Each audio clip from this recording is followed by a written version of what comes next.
20 metre per second বেগে আনুভূমিকে চলন্ত একটি ক্রিকেট বলকে তার বেগের সাথে সমকোণে ব্যাট দ্বারা আঘাত করলে তা 30 মিটার পার সেকেন্ড বেগে প্রাপ্ত হলো। ব্যাটের আঘাতের বেগ কত? আচ্ছা, ধরা যাক এখানে একটি বল বাম দিক থেকে ডান দিকে, অর্থাৎ ধরা যাক যে এ থেকে বি এর দিকে এবি বরাবর এখানে গতিশীল রয়েছে এবং এক্ষেত্রে তার বেগ হচ্ছে 20 মিটার পার সেকেন্ড। ওকে, মিটার পার সেকেন্ড। ওকে, এখন এখানে বি বিন্দুতে এখানে কি করা হলো, বলটির গতিপথের সাথে সমকোণে বলটিকে আঘাত করা হলো, আর একটি বেগ প্রয়োগ করা হলো। তাহলে বলটি কিন্তু চলছিল এখানে এবি বরাবর, এরপর এখানে ধরা যাক এখানে বিসি বরাবর আর একটা বেগ এখানে প্রদান করা হলো, আঘাত করা হলো বলটিকে বিসি বরাবর, ফলে এদিকে একটা বেগ পাওয়া গেল। এবং লক্ষ্য করা যাক এখানে আমাদের বলটি সর্বশেষ বেগ ছিল 30 মিটার পার সেকেন্ড। তাহলে লক্ষ্য করা যাক এখানে দুটি বলে যদি আমরা লব্ধি নির্ণয় করতে চাই, আমাদের প্রথম বলটিকে সামনের দিকে অগ্রসর করতে হবে। ওকে, তাহলে লক্ষ্য করা যাক এখানে আমাদের বলটি চলছিল কিন্তু এবি বরাবর, এখানে বেগ ছিল 20 মিটার পার সেকেন্ড এবং বিসি বরাবর আরেকটা বেগ প্রদান করা হচ্ছে, ধরা যাক এটা হচ্ছে ভি মিটার পার সেকেন্ড। এই দুইটা বেগের লব্ধি হচ্ছে 30 মিটার পার সেকেন্ড, আমরা প্রশ্ন থেকে দেখতে পাচ্ছি। তাহলে এখানে লক্ষ্য করা যাক আমাদের লব্ধি কিন্তু এই মাঝখানে কোন একটা দিক বরাবর কাজ করবে এবং এখানে ডেফিনেটলি আমাদের লব্ধির মান হবে 30 metre per second.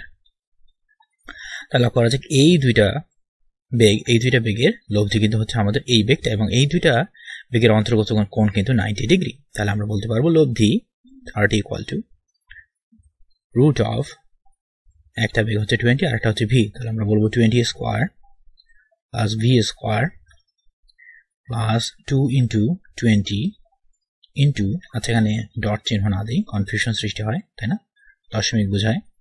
2 into 20 into কত হবে ভি ইন্টু কত cos 90 ডিগ্রি, কারণ তাদের অন্তর্গত কোণ কিন্তু 90 ডিগ্রি। এখন cos 90 ডিগ্রির মান 0, তাহলে ডেফিনেটলি এই পুরো রাশিটার মান 0 হয়ে যাবে, তাই না। তাহলে আমরা এই রাশিগুলোকে টেকনিক্যালি উপেক্ষা করতে পারি, ঠিক আছে, এখানে 0 লিখতে পারি, 0কে উপেক্ষা করতে পারি, তাহলে আমরা এটা পাচ্ছি, তাই না। এখান থেকে ভি এর মান নির্ণয় করার জন্য আমাদের উভয় পক্ষে স্কোয়ার করতে হবে। 30 স্কোয়ার মানে হচ্ছে 900 ডেফিনেটলি, ইকুয়াল টু আমরা পাচ্ছি এখানে কি কত, ইকুয়াল টু ডান পক্ষে পাচ্ছি 20 স্কোয়ার প্লাস ভি স্কোয়ার, অর্থাৎ 20 স্কোয়ার মানে হচ্ছে 400 প্লাস ভি স্কোয়ার, তাই না। এখান থেকে আমরা বলতে পারবো V square equal to 900 minus 400 হয়ে যাচ্ছে 500, বা এখান থেকে আমরা বলতে পারবো V equal to root of 500 মানে হচ্ছে রুট অফ 5 ইন্টু 100 কে রুটের বাইরে নিয়ে আসলে আমরা পাবো 10, তাহলে 10 ইন্টু রুট অফ 5, আমরা বলতে পারি এখানে 10 ইন্টু রুট অফ 5, এর একক হবে অবশ্যই মিটার পার সেকেন্ড, ঠিক আছে। তাহলে এটা কিন্তু হচ্ছে আমাদের ব্যাটের আঘাতের বেগের মান, এটা হচ্ছে আমাদের প্রথম অ্যান্সার।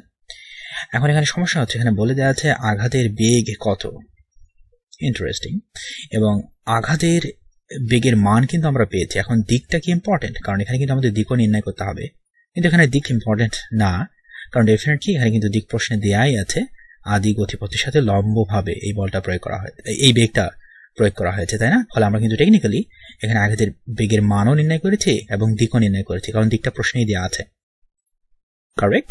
কারণ প্রশ্নে যখন বলা হয়েছে বেগ কত, তার মানে বেগের মান এবং দিক আমাদের নির্ণয় করতে হবে, দিকটা দেয়াই আছে প্রশ্নে এবং আমরা মানটা এখানে নির্ণয় করলাম। ফলে হ্যাঁ, টেকনিক্যালি আমরা এখানে কিন্তু ব্যাটের আঘাতের বেগের মান ও দিক অর্থাৎ বেগ নির্ণয় করলাম।